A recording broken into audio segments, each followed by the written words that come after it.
Hello, my name is Malik Abazdab. Welcome to Editors Forum. It's a sad Sunday because I would imagine that many of us know the tragedy that befell the multimedia family. Nonetheless, we will deal with some of the vexed matters that occurred within the week. And we are talking about the Ejuma budget. The government, precisely the Finance Minister Ken Ofori-Atta, presented the government's 2018 financial statement to Parliament. We will be dissecting what the minister said and whether this will lead to the much touted development beyond aid. And of course, we will deal with the crisis in Zimbabwe. Is there a coup? Is there not a coup? Is the old Bob going to stay or he will go? We know that there are protests in that country today. How are things panning out in those protests? Of course, we will deal with the old tired land guard issue because many are losing their lives and property. And of course, time permitting, we will deal with Ghana's war on corruption. The passage of the government's much touted law, the Office of Special Prosecutor. Will it resolve Ghana's corruption challenges? When we come back from the break, I will introduce to you my guests who will settle for this discussion. Before we do that, let's pay tribute to our fallen colleague, Kojo Asare Bafo Echampong KABA.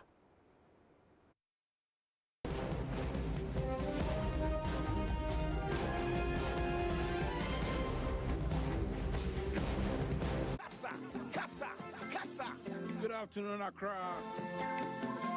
Good afternoon, the nation's capital. The unmistakable voice of Kojo Asare Bafo Echampong, better known as KABA, unarguably the biggest afternoon local language political talk show in the country. Beyond his professional exploits in journalism, where he rose through the ranks to become one of the country's most sought-after political and current affairs talk hosts, he was a lover of sports, church activities, and by all means an extraordinary gentleman. But when death decided to steal him away from us, it came unannounced and left millions of Ghanaians devastated. Too sudden a demise, too early the timing, but death beckoned Saturday. Colleagues, friends, and family are yet to get over Saturday's unfortunate news. At the Multimedia Group, everything came to a halt, literally. The KABA was gone. Management of the Multimedia Group Limited is heartbroken. Sami Irenchi is Programs Director in charge of sports. Well, it is with a very heavy heart that I'm having to do this. This is somebody I was with yesterday. I'm sitting at his chair. This is where he will host a show that I'm having to talk about somebody I was with, and he's no more. KABA is no more. It's sad. Management of Multimedia Asempa FM and wishes to let the whole nation know that yes, for now our hearts are broken. We've lost a real gem as far as broadcasting is concerned. This is somebody who has climbed the ladder as a producer through to hosting such a big show, and he was ever climbing up. He just applied to read law and other projects, plenty. We used to say them referred to or Ghanaians, it is well. Any special word for those very close to him, his working mates and other staff of the Multimedia Group? Some people are visibly shaking and broken by this. There is this song I said, one piece is like a river turns our soul. Whatever our lots, it is well with our soul. Since joining the Multimedia family in August 2009, KABA served as a regular host of news bulletin Asempa Today on Asempa FM and also hosted weekly current affairs programs Kukurin to Me on Saturday mornings. Until his passing, he was a man many of his colleagues called the perfect gentleman. Super Morning Show host on Joy 99.7 FM, Kojo Jackson, would not forget KABA's natural courtesies. I was somebody who always wanted to know how you are doing. first. Before he brought his issue to the conversation, he always wants to know, how are you? From the last time he spoke to you, how have things been? From the last problems you discussed, how have you progressed? Before he even considers bringing his issue to your attention. There aren't many people like that. And when the world loses one of such special, selfless, loved, respected people, the shock is felt everywhere.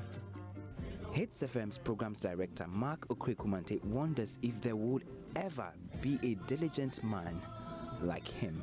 KABA was supposed to be our lead talk when it comes to current affairs, interviewing skills, his likability, how the society see, even the politicians, how they see him and all. So yes, it's a big deal. It's a big blow to us. Replacing him will be difficult because it's taken a while to nurture him to this level. For many of the staff of the Multimedia Group, it is a big loss indeed, and one they will struggle to get over. Big blow. It's very difficult for me to explain. Nobody expected it. I didn't expect it. We are home. The whole of the week he's been here with us. And I remember 3 days ago at the car park, I was having a chat with him, and nothing really showed that there was any problem with KABA. The whole of the day, I have not been able to put myself together. Before, KABA will sit down sometimes when I'm in the studio, he say, Sofo, bompaya mami, before he will enter. It's a very difficult moment, very, very difficult. What would you say to the family, immediate family he left behind, for example? Say to the families, loved ones, all our viewers, our listeners on radio, they should only become and believe God, that in times like this, when we trust in the Lord, we believe that everything is going to be okay for us. For others, the sheer humility and his openness to all who came his way make the grief much deeper than words could carry. Yet, something has to be said for the world to appreciate the person behind the name KABA. We were both members at the Alisa gym, and I was the active member, he was the semi-passive stroke active member. And I remember very well that every time I come and I ask him, hey Charlie, so today I don't see you for there, today I come I don't see you. He say, at top, but you they go evening time. You bet you don't say me I they come morning time, but you don't say my show be afternoon time. How I go feel go evening time? But you the last time me to I go I don't see you. Then we keep going back and forth, and then we make fun of it, and then we walk away. Looking forward to his 40th, so we could celebrate him. I remember very well his wedding celebration at the banquet hall. We were all there. I was going through some pictures this morning.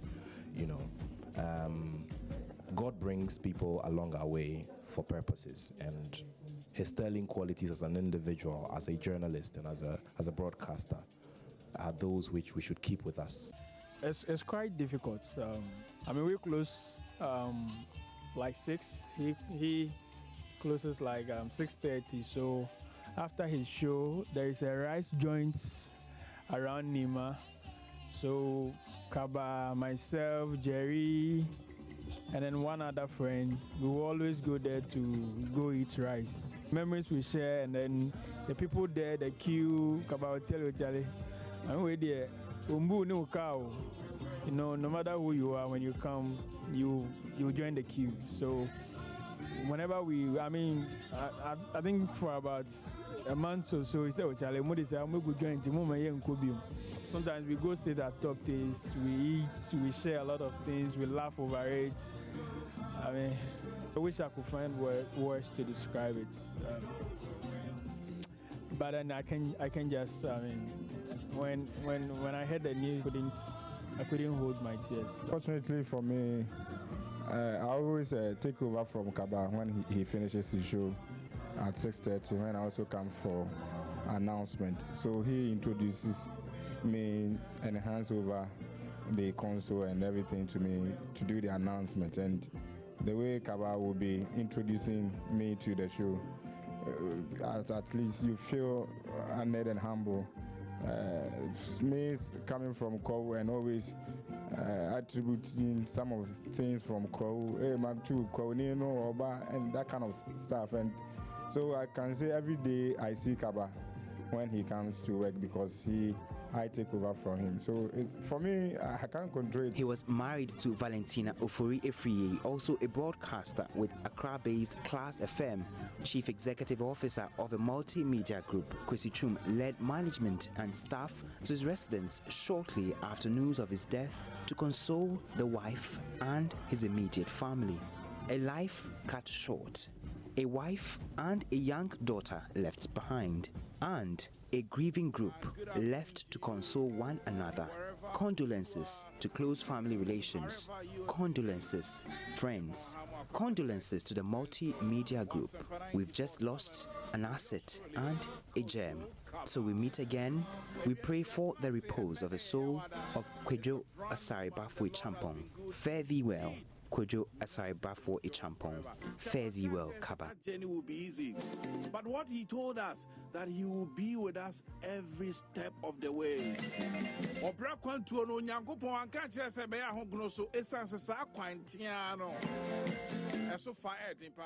For production members on the Ekosi Iseng team, words have simply failed them. So it's 2 o'clock and you'd usually hear KABA, that voice, KABA, at 2 p.m. on weekdays with his flagship program, Ekosi Iseng, the biggest political talk show in the country. But unfortunately, we wouldn't be hearing this particular voice anymore. Death has snatched him away from us, and we are devastated here as a family at the Multimedia Group. We are struggling very hard to put our broken hearts together. But one thing he taught us was diligence, hard work, and indeed his interviewing skills was one that we were hoping to emulate as young journalists growing up. And his seat is empty, and this ends the journey for KABA. Ekosi Iseng, to be hard to find a replacement. But in these very trying moments, we try and keep ourselves together and encourage one another. Life is not guaranteed for anybody.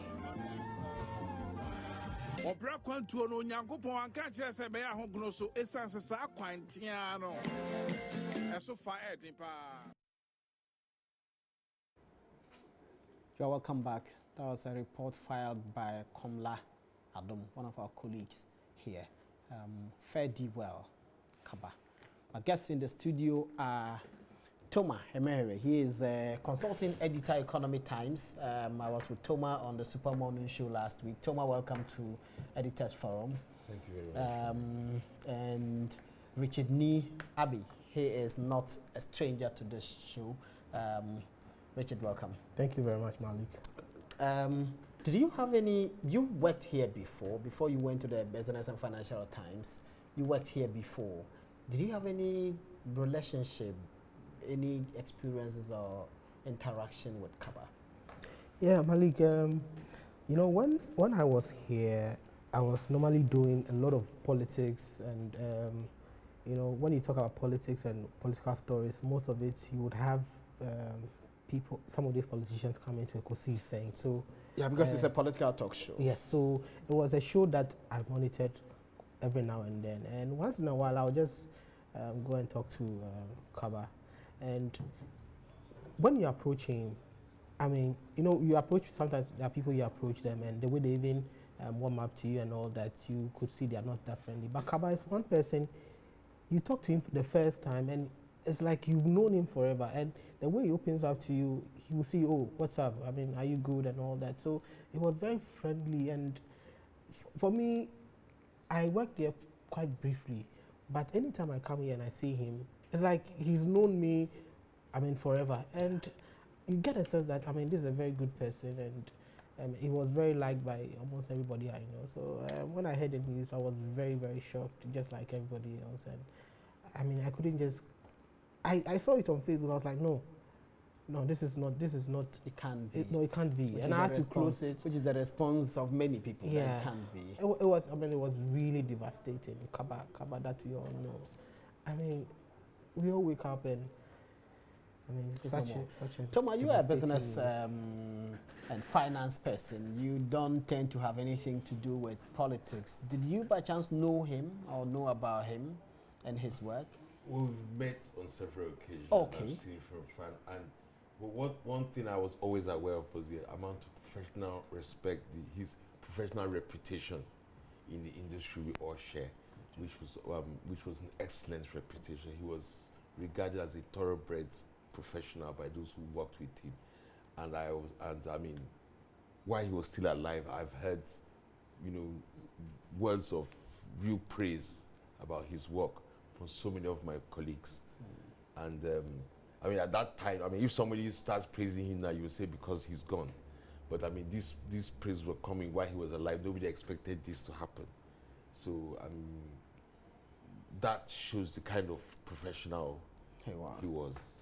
Now, the Thursday before the Friday and the Saturday he died, he was at the front desk and he was standing close to the entrance into the washroom, and I had a conversation I just pushed him slightly, and then he turned and said, Alaji, and then that's how he calls. He addresses me Alaji. So we chatted briefly, and then I walked into the washroom and I came out. And he was just standing there talking with other people. He normally would do that. It was after 6. He had closed his show and he was there chatting with them. Before then, 2 weeks earlier, I had engaged him to come on Editors Forum on the Super Morning Show. So I went into the studio whilst he was on air, and I told him to take a break because I wanted to talk to him. I think Mohammed was on air at the time, so he took the break. I told him that I wanted him to come on Editors Forum. He asked me the time. I told him 7:30 in the morning. He was like, hey, 7:30 is early, but I'll come. That was it. There was no argument about that. So the next morning, Friday morning, he couldn't come. Then he sent me a WhatsApp and said, Charlie, an emergency came up. I had to take my daughter to the hospital, so I couldn't come. I sincerely apologize. He came in the afternoon, saw me again. Alaji, I'm terribly sorry I couldn't come. This won't happen again. And this is testament to his level of humility and all of that. So he's a great, great, great, great person. May his soul rest in perfect peace.